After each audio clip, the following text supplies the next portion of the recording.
Hello and welcome back to ESBR Boxing's YouTube channel. I'm Niall and I'm delighted to be joined by Owen. And today we're going to be looking ahead to what I think is a very intriguing fight for the WBA, WBC, and Ring Magazine light flyweight titles between the phenomenal Kenshiro Teraji and a dangerous challenger, it must be said, in Carlos Canizales, a real road warrior. So yeah, let's get straight into it. Owen, hope you're well first of all. And yeah, we were just speaking off camera there. It's a quite underappreciated the lower weight classes in the sport. It's quite unheralded, but I just can't help but get excited anytime Kenshiro Teraji fights. To be honest, I think he's an absolute pound for pound great talent. He's so talented and. Yeah, he's just brilliant. So, in terms of this fight, let us know what you think of it. Without getting too much into a prediction, are you looking forward to it? And do you think Carlos Canizales is a worthy kind of challenger for Kenshiro Teraji? Yeah, first off, again, thank you for having me on. Um, I think, like you say, the lower weights are definitely underappreciated. Not many fight fans outside of the most hardcore of the hardcore fans would know about this fight. But like you say, I think Kenshiro's a very talented boxer. Um, Not very well known, but unfortunately, that's the way the sort of the littler men in the sport go about it. But yeah, I just think he's fighting Carlos Canizales, who's a big pincher at the weight. He's got a fantastic knock percentage for flyweights, sort of light flyweights, super flyweights, all those sort of weights for someone to be such a big puncher is quite rare sometimes. So yeah, I'm excited. Both men punch well, they punch hard. I'd say Canizales is the bigger puncher, but Kenshiro Taraji is the more technical of the two. But yeah, definitely excited for this and can't wait to see it unfold. Yeah, as you mentioned there, it's a good point. Canizales definitely kind of packs a big punch, especially for those lower weight classes. He's a dangerous operator, and what I'm glad for Canizales in this one is he's getting his opportunity at a big fight after so long on the road. He's a real road warrior.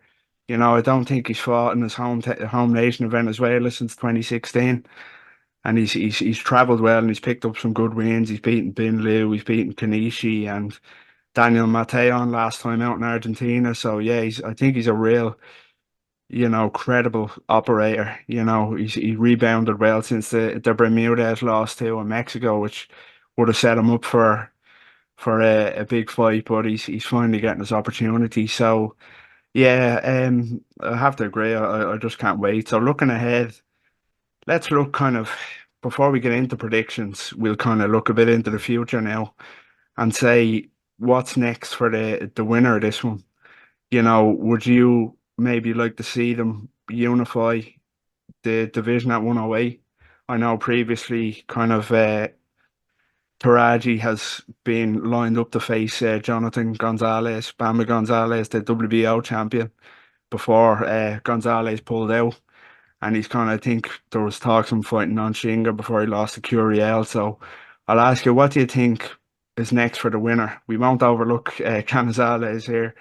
Do you think it's a unification, or what I'd really like to ask you is, can you see Kenshiro Taraji, if he wins this fight, moving up to 112 and being successful at flyweight in what's a stacked flyweight division? Mm. Um, I think with this, I think it gets overlooked that Taraji's been the WBC champ for almost 6 years now. I think it was sort of the back end of 2017 that he picked that title up. It took sort of a good sort of 5 years almost for him to actually get a unification fight. So he could be the WBA Super Ring and WBC champ. Um, he's only had one loss to Raji, where he was knocked out in the 10th round by Ibuki, and he made amends to that by knocking him out in 3 rounds, and retained his title. So he's been at world level for 6 years now, which he got to world level in sort of what 10 fights. So that speaks for itself. It speaks volumes. I think the thing is, although it would be nice on a personal note for Teraji to unify, I think flyweight division's booming at the moment. Sonny Edwards obviously helps that, being so mouthy, but Bam Rodriguez, Sonny Edwards, Delakian. There's so many sort of big names now at flyweight, and that's where the money is. Even for a Brit, you've got Galal Yafai coming through.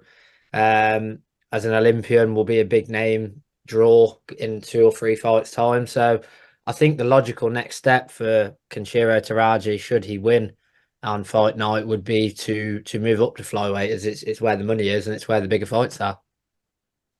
Yeah, I have to agree. I can see him definitely moving up. To be honest, as mentioned, he's kind of been in line for unifications beforehand at 108, and they haven't materialized. So I don't think he'll wait around much longer. I think he will go up, and there is some mouth-watering fights there, as you mentioned. Bam Rodriguez, Sonny Edwards, Martinez, and who's to say he wouldn't do well against any of them fighters? But I'd love to see it, to be honest. Yeah, so before we move on to predictions, I just want to squeeze in one more question for you. Do you think that Kenshiro Teraji is the second best Japanese fighter in the world at the minute behind Inoue? Because you've got the likes of Nakatani and Ioka as well. But personally, I just think what he done to Kayaguchi, it's just was phenomenal, and that was the two best. That was the Spence Crawford, really, the lower weight divisions. So what would you say on that? Yeah, I think it's more than fair to say it would be.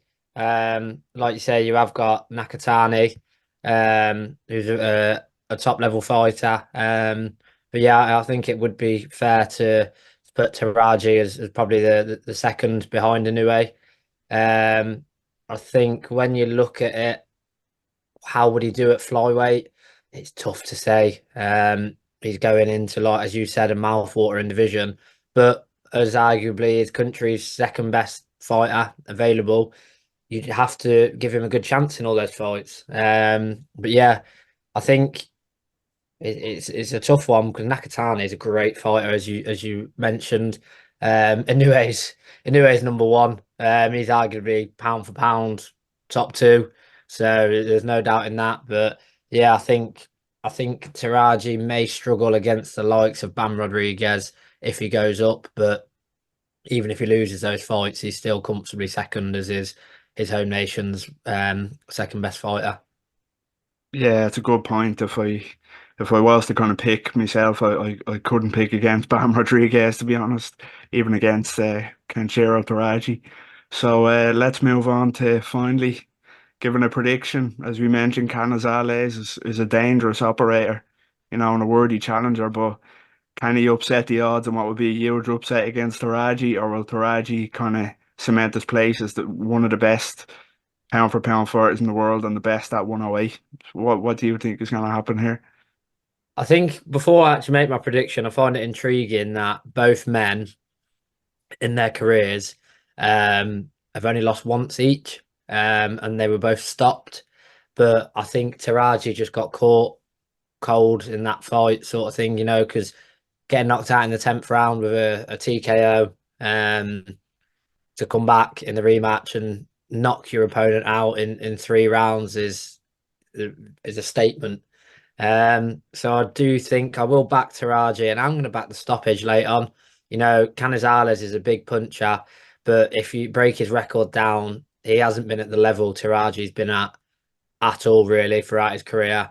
He had a world title fight where it was a split decision draw, which again is unfortunate. But I just think when you're in the company of Taraji, who's been at the world level and the top level as fighting for the winning, retaining, obviously lost, but then won it back and then unified as a WBC champ for that long, for a sustained almost 6 year period. I can't look past him. I think the levels will show. I think he'll outbox him. I think he'll pick him off and then he'll get a late stoppage. Yeah, I have to totally agree with what you're saying there. Just a quick one before I give my prediction, and you mentioned the previous losses and what kind of Canizales can kind of cling on to was the fact that Ibuki was kind of more of an underdog than he was in this one, and Ibuki pulled it off. But what it comes down to for me is Canizales is world level, and Teraji is just pound for pound, absolutely elite. So I have to agree with everything you said. I think there's a late stoppage coming for Teraji. No shame in that for Canizales, but this fighter is just special. Teraji is outstanding. So yeah, we're both going for a late Kenshiro Teraji stoppage. That's our thoughts.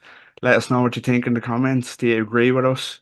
Do you disagree? Let's hear it. And don't forget to like, subscribe, and yeah, just give us a follow on socials. We have a lot of great content coming up, as always. So yeah, thanks a lot, and speak next time.